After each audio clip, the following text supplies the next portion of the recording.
surge in demand, ventilators are unfortunately in desperately short supply. Cynthia McFadden now taking us inside the race to get more of them to the front lines.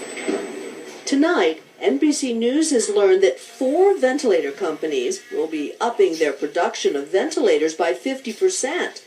But even those 50,000 new machines rolled out over the next year will be a drop in the bucket of need, projected to be in the hundreds of thousands. But into this grim picture enter hope from an unlikely spot just a few miles outside Waxahachie, Texas. A device being mass-produced that some of the nation's top ICU doctors believe could help save thousands of people.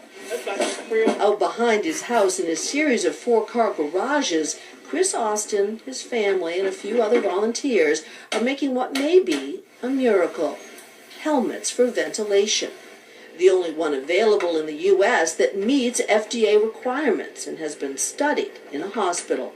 Explain to me exactly how the helmet works. You have the tubes that feed the air. The opening is cut for the patient's neck to make sure there's no leakage.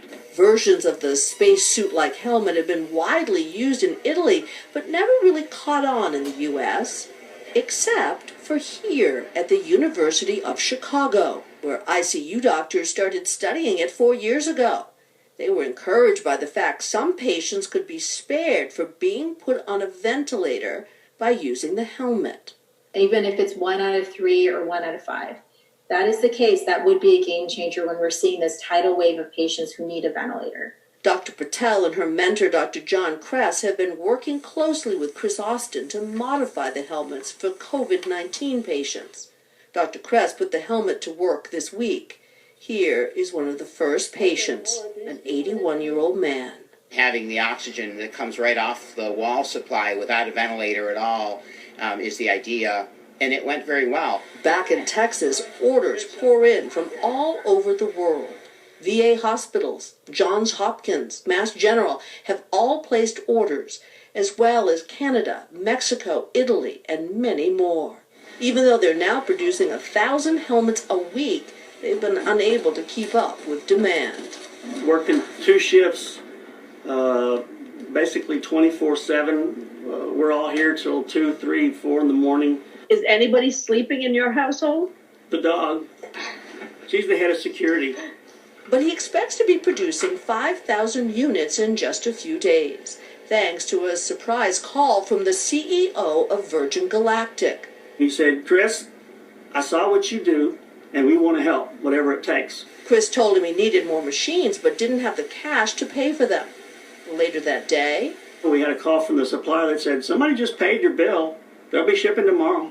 So, Chris, how do you decide who's going to get them first? We know Boston, we know Chicago, and places like that, so they really should get something quicker to save lives. The 20 they shipped to Chicago were delivered yesterday.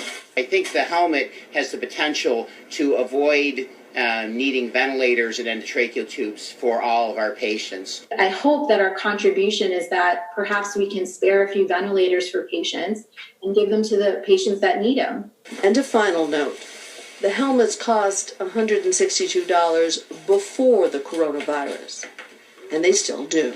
This probably sounds sappy, but we think of what if that was our son or daughter or grandfather sitting there in that bed gasping for air, and we have to explain to him that, "I'm sorry, we don't have anything for you."